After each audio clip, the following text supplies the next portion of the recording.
All right, you guys just about ready?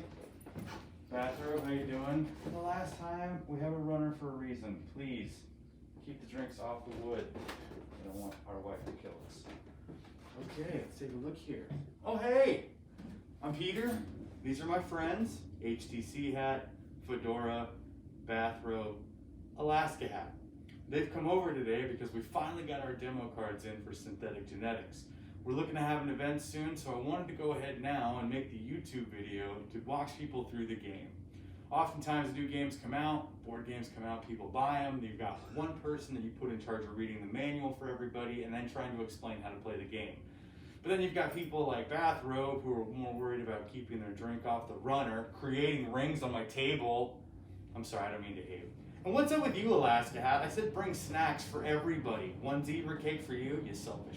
Anyways, long story short, we figured it would make more sense to just create a YouTube video that walks you through the process, because the game is super simple to play, but kind of hard to master. I'm gonna go ahead and show you some of the things we've got here. So your cards are gonna break up into 5 sections. Now we've got our green ones here. These are our trait cards. We'll go into more details to what the cards do here in a second, but really I just want to make sure everybody's got all their stuff organized appropriately here. So green for the trait cards, animal cards, nifty, nature isn't fair, thank you, and your player cards. Now we're going to have 5 players today. The game is designed to be played by 3 to 6 individuals. Now keep in mind that the cards, as far as the player cards are concerned, they're just amorphous blobs. Effectively what's going to happen over time is they're going to adopt traits that help them do combat, things of that nature. So we've got our cards. Again, animal, trait, nifty, and player cards. So 5 different sections. Now, what we're going to do is once we've established who gets what card to identify their player, and feel free to make a narrative.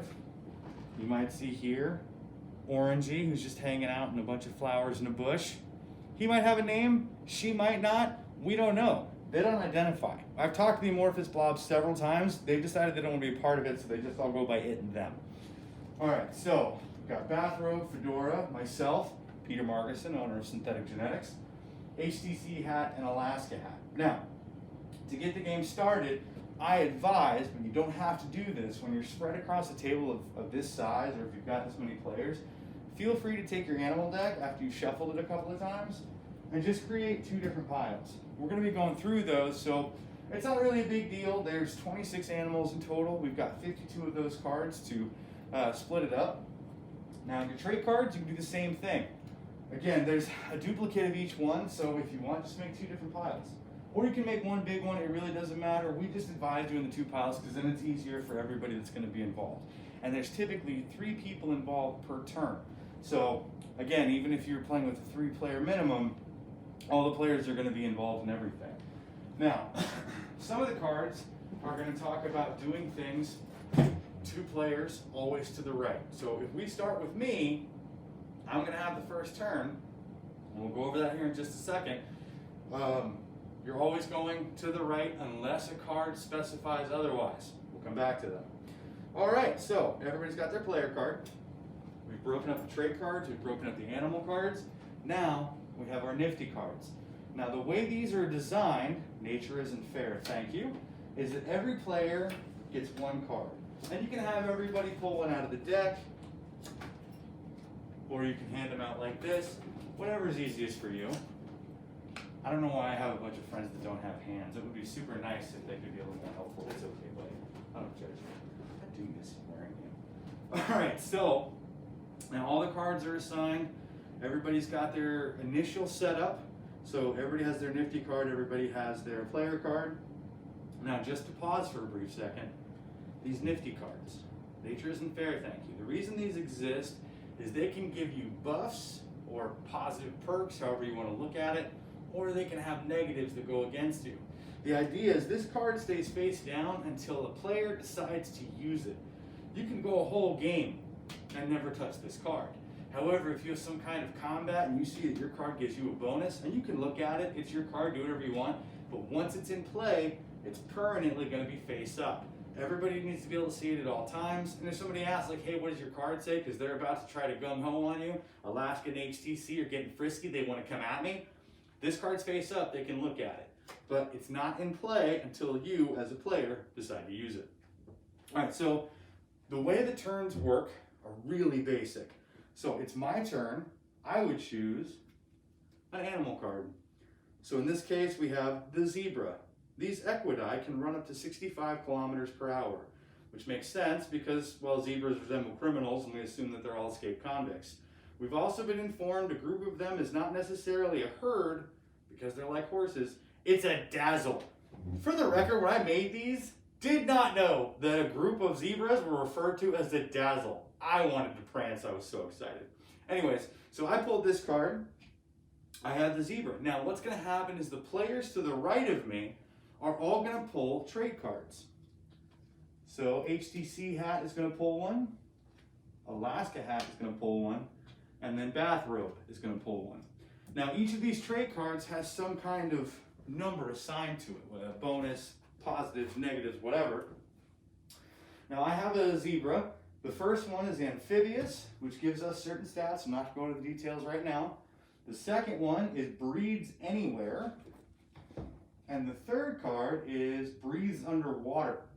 So what I'm going to do, as the player who pulled the animal card, is I'm just going to choose one of these traits. Now, personally as a player, I like to go by narrative of the card. So I try to figure out which one of these is going to make the most sense. Now, typically a zebra is not amphibious.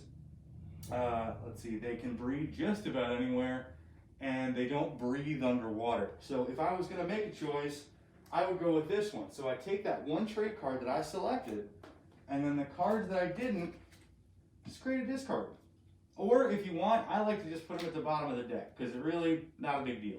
You're going to go through a lot of these cards pretty darn quick. So that's my turn. Real simple. Then I take this animal card, bottom of the deck, or you can do a discard pile, whatever floats your boat. It's entirely up to you. And I'm going to look at my nifty card. No, I don't want to use it yet. It's not relevant. And so what we're going to do, and your trade card can then go face down. Your trade cards do not need to be exposed unless A, somebody has a nifty card that forces you to show it, or B, you're in combat with another player. So you can keep this stuff to yourself. That's my advice, but it's your call. If you want to leave them face up because you don't care, you just want to let it all hang out, by all means, go for it. All right, so first turn, I pulled an animal card. These three people pull a trade card. I choose which one I want. And then we're just going to go down the line and do that for every individual player. So next would be HTC hat, who pulls the spider. Well, they can be milked. Surprisingly, there is no spider milk movement yet. Additionally, some kill their mates during copulation. Best mom ever. Okay, if my dad watches this, that is not a vote of having wished that had happened by any stretch of the imagination. Dad, do not take that the wrong way. Anyways, all right, so HTC hat pulls spider. Players to the right are going to pull trade cards. Take a look here. Those three players get trade cards. And this is part of the reason that I like having two separate piles of the cards. It's just easier for everybody to get access to them. Again, you don't have to do it that way, just a recommendation. All right, now I'm not going to go through what all three cards are pulled. We're just going to take this one, burrower. So this is the trade that HTC will get, and so on down the line. Take that animal card, back to the bottom of the deck. The trade cards we didn't use, back to the bottom of the deck. And so on. So that is every turn for the first 3 rounds. So basically, you're just going to go through that, look through the cards. This also gives 2 things a chance to happen. One, everybody gets kind of familiar with what each card can do. They see a lot of different options. They get a chance to see what the traits are. They get a chance to be entertained by what the animal cards are. But you, as the players who are pulling the cards, also have an opportunity to see what each individual person, or amorphous blob, them, is getting for their buildup of traits. So if you pay attention, this will help you in the long run. Now, what I'm going to do to kind of speed things along is I'm just going to go through one of these trait decks, and I'm going to give everybody a total of 3 traits. Now, for those of you who've been watching any of my other YouTube videos when I do custom cards, I don't do things scripted. So everything that I'm talking about right now, if I sound like an idiot, is because I just made it up on the spot. All right, take a look here. So, 3 trade cards, 3 trade cards, and lastly, Fedora Buddy, best as it were, 3 trade cards. Okay, now ideally, the game was designed that once 3 rounds have been completed, everybody's going to have at least 3 trade cards. So this comes back to the 4th round. Now it's my turn again. So what I'm going to do is I'm going to take a look at my traits and see what I've got. I've got Trample, +3, Breeds Anywhere, +2, with a -1 versus Stealthy AF, and then Amphibious, which is +1. So technically, right now, if I look at the plus and minuses on my cards, I'm going to see +1, +3, so that's +4, +2, so +6. So right now, I currently have +6. I'm not going to look at my nifty card, I don't want to overcomplicate things. But I'm feeling pretty saucy, so I'm going to go after Bathrobe. Mostly because he was trying to get a water ring on my table. We went over that earlier, calming it down. Now, what I'm going to do is go over to Bathrobe's cards. Now, I, at this point of my turn, have declared I am attacking Bathrobe. Now, if I beat him, or her, sorry, you never really had the conversation about identity. We'll go over it later. It's okay. So what we're going to do is I am attacking Bathrobe. Now, Bathrobe is going to go over and look at its traits. Now, at this time, this is the only time that everybody's trade cards that's involved in the combat has to show them. So, again, I'm looking roughly at +6 with a potential -1 if Bathrobe has Stealthy as F or AF. Now, looking at, let's see here, we've got +2, +1, and +1. So right now, Bathrobe is sitting at +4. I'm at +6. Now there are negatives that show up on the card, or minus symbols. Those come into play if you have specific traits. Now I'm looking at these. I don't have any of the cards here that get a negative because of these cards. So right now we're just looking at 6 and 4. So as of this moment, right now, I have won this combat. And as such, I can take one of these cards. However, Bathrobe, you're so clever. So clever. We're going to flip over your nifty card. Now, Bathrobe clearly didn't read this nifty card because it offers it no benefits whatsoever. However, because this card has been flipped, it is now permanently in play on Bathrobe. Now, if it had any benefits, let's take a look here. Nifty. Stampede, triple trample bonus if quadruped and thick hide are in your traits. We don't have any of those. Well, we do have quadruped, but we don't have trample. Take a look here. Or we don't have thick hide, I'm sorry. -2 against swimming. No swimming over here. And +1 against carapace. We don't have any carapace. So even though Bathrobe flipped that nifty card over, it adds no pluses or minuses to either hand. So effectively, 6 versus 4, he wins. That's me. He definitely identifies he.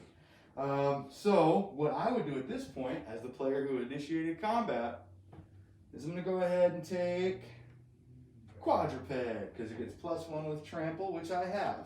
So what that means is that this card, which is normally +1, now gets an additional +1. So my 6 just went to 8. Now again, there are cards that can give me negatives to bring that number down, but that's how simple the combat is designed to be. Go through, put all your positive numbers together, and then see if there's any negatives to do any kind of reduction. Now, it is possible that somebody else might have a nifty card, they can jump into combat. Now, if they jump in and they save Bathrobe, that means that I don't get anything that turn.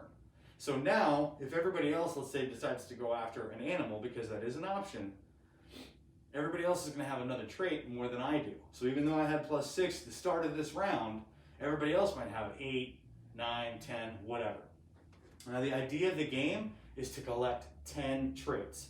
Once you've collected 10 traits, you are the prime apex predator of our world in synthetic genetics.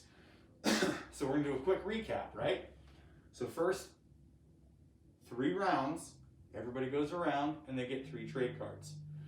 I pull the animal card, they pull trait cards, I choose which one I want.